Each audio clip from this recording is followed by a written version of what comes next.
Church of the Children of Adam. The Church of the Children of Adam is what happens when post-apocalyptic radiation poisoning meets religious fanaticism.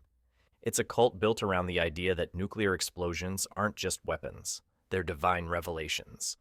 In the eyes of the children of Adam, every detonation is a sacred act, every rad's reading is a blessing, and every glowing ghoul is basically a prophet. They believe that within every atom lies infinite division. Basically, the Big Bang in miniature. And that nuclear fission is the pathway to transcendence. In practice, that means a whole lot of worshiping radioactive materials, swimming in irradiated water like it's holy, and standing dangerously close to live warheads while chanting prayers. Their places of worship? Bombed out ruins, craters, or literal atomic bombs. One of their most famous shrines is a live, undetonated nuke in the town of Megaton. And they don't just pray to it, they want to set it off. Because to them, nuclear annihilation isn't the end, it's salvation. That's not metaphor. They genuinely believe blowing themselves, and everyone else, into radioactive dust is the fast track to enlightenment. And if you think it's just a bunch of harmless weirdos playing Fallout-themed LARP, think again. These guys have tried to detonate major population centers. They preach self-radiation, conversion through exposure, and unity in the glow. Step into one of their chapels, and you'll hear sermons that sound like a cross between doomsday prophecy and a science textbook written by someone with heat stroke. So next time you hear someone whisper, "The glow will guide us," it's not just metaphor, it's probably a warning. Because in the wasteland, faith doesn't move mountains, it drops megatons. The Faith of the Seven. The Faith of the Seven is Westeros' dominant religion, a kind of medieval fantasy fusion of Catholicism and a really bad HR department. On paper, it's all about light and virtue. The father judges, the mother nurtures, the smith builds, the maiden inspires, the crone guides, the warrior protects, and the stranger. Well, the stranger's just death in a hoodie. 7 gods, 1 faith, nice symmetry. But things take a dark turn when the High Sparrow rolls in. He's this barefoot, soft-spoken zealot who preaches humility and lives like a monk. But underneath the calm voice and ragged robes is a religious nuke. He weaponizes faith the way kings use swords. Suddenly, the church isn't just about prayers and weddings. It's about public shaming, witch hunts, and armed monks with flails. He resurrects the faith militant, basically medieval riot cops with a Bible. They arrest nobles, torture confessions out of sinners, and hand out justice with zero due process. They imprison Queen Marjorie, force King Tommen into submission, and make Cersei walk naked through the streets like a medieval Yelp review gone wrong. It stops being religion and starts being authoritarian cosplay. Sin isn't punished because it's wrong. It's punished because it threatens their power. Adultery, heresy, homosexuality, heresy, being a Lannister, basically a death sentence. The High Sparrow builds a theocracy out of fear and shame and acts like he's doing everyone a favor. And the worst part? People eat it up. Because when the nobles bleed, the realm dry, the small folk want someone holy to clean up the mess, even if that holy guy is just another tyrant in a different robe. So yeah, the Faith of the Seven started as a religion of peace. But under the High Sparrow, it became a medieval mix of spiritual gaslighting, religious authoritarianism, and public humiliation parades. And in the Game of Thrones, faith isn't sacred. It's just another weapon, the Cult of Skaro. The Cult of Skaro is what happens when you take a species of genocidal tanks, give them religious purpose, and tell them they're the chosen ones of the universe. Welcome to Dalek theology. It's not love thy neighbor. It's exterminate thy neighbor's neighbor, and then rewrite history so they never existed. Daleks come from the planet Skaro. They started off as mutants, creepy little blobs, stuffed inside armored shells, and programmed to hate everything that isn't Dalek. But then came the Cult of Skaro, an elite sect of Daleks who didn't just kill in the name of survival. They killed in the name of divine purpose. To them, Being a Dalek isn't just biology, it's sacred.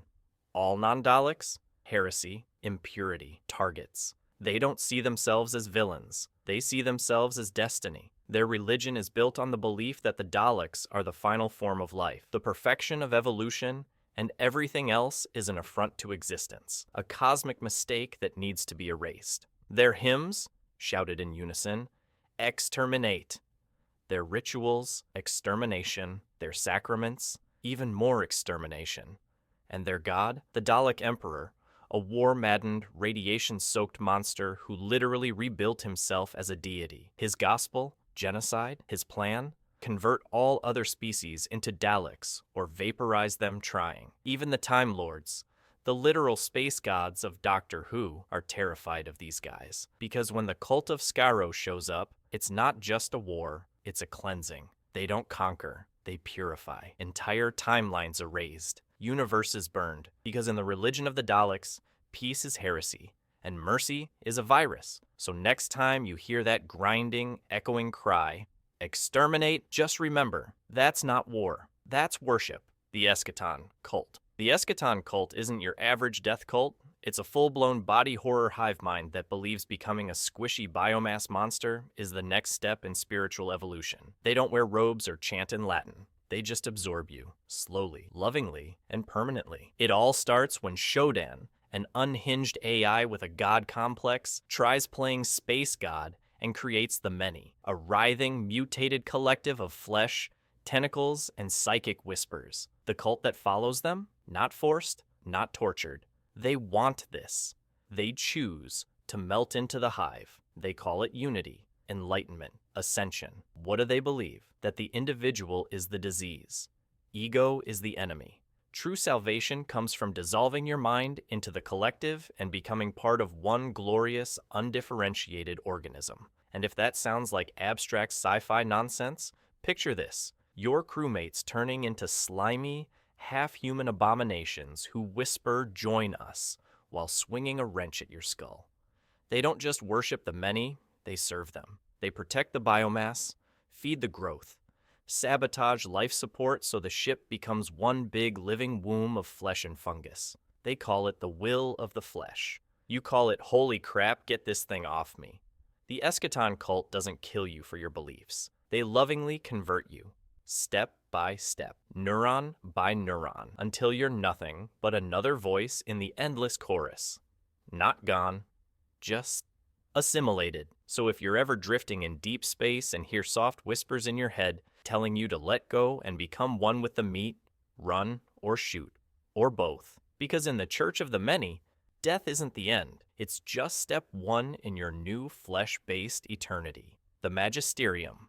The Magisterium is what happens when you take a powerful church, mix in state control, a fear of science, and a pathological need to control souls. Literally, it's not just religion. It's an iron-fisted theocracy with a divine right to ruin your life. In the world of his dark materials, everyone has a demon, a physical manifestation of your soul that talks, moves, and freaks out when you're nervous. It's adorable. It's vulnerable. And the Magisterium wants to cut it out of kids. Why? Because they're terrified of dust, not the kind under your bed, the capital D kind. Dust is a mysterious particle connected to consciousness, free will, and original sin, and the Magisterium hates it, because to them, curiosity is sin, knowledge is corruption, and innocence, a resource to be harvested. Enter the General Oblation Board, also known as the Gobblers. Their job? Kidnap children and experiment on them, specifically by surgically severing their daemons. It's called intercision, which is a fancy word for soul mutilation. The goal? Create obedient, docile citizens untainted by thought, emotion, or independent spirit. In other words, perfect believers, and all of this is sanctioned by the Magisterium. They fund it, defend it, punish anyone who questions it. Scientists? Silenced. Explorers? Excommunicated. Heretics? Disappeared. The Magisterium doesn't argue. It erases. They don't fear evil, they fear truth, and they'll burn every book, muzzle every mouth, and cut every soul to stop it from spreading. So yeah, the Magisterium isn't just the bad guys in fancy robes. They're the ideological death grip around an entire world's throat, and in their gospel, the highest form of holiness is obedience. The Bene Gesserit's Mythologies. The Bene Gesserit don't worship gods, they invent them. They don't spread religion, they plant it, across star systems, in advance. Like landmines, they call it the Missionaria Protectiva, but it's basically cosmic scale gaslighting. These women are part super monks, part eugenicists, part long game manipulators with better posture than anyone else in the galaxy. For thousands of years, they've been engineering bloodlines to create the Kwisatz Haderach, a messianic super being who can see all futures and think with both sides of the gender coin. And while they're doing that, they're also seeding false religions across entire planets, just in case they need to drop in and play God. Need protection on a hostile world? No problem. Chances are the locals already have a prophecy saying a holy woman will show up dressed exactly like you, saying exactly what you're about to say. Congratulations. You're divine now, but it's not faith. It's not belief. It's weaponized myth. And the Bene Gesserit know it. Every culture they touch ends up with a story, a savior, and a set of buttons the sisterhood can press when the time is right. And when Paul Atreides crash lands on Arrakis and accidentally activates one of their planted Messiah myths, that's when it all backfires, because the people believe it too much. Suddenly, Paul's not just a noble with military training. He's a literal god king leading a holy war across the galaxy. Billions dead, stars drenched in blood, all because the Bene Gesserit couldn't stop playing puppet master with people's souls. So yeah, the Bene Gesserit aren't religious fanatics. They're worse. Belief is just another tool in their toolkit, and the galaxy, it's just one big chessboard with holy fire on every square. The satirical Church of Scientology. The fictionalized Church of Scientology isn't just a religion. It's a pay-to-win space opera dressed up as self-help. Imagine mixing self-actualization seminars with 1950s pulp sci-fi, then adding legal threats, space ghosts, and a credit card machine. That's what this version is serving. According to the gospel of this satirical cult, you, yes, you, are an immortal alien soul called a Thetan. Billions of years ago, an evil galactic overlord named Xenu rounded up a bunch of your fellow Thetans, chained them to volcanoes on Earth, and blew them up with hydrogen bombs.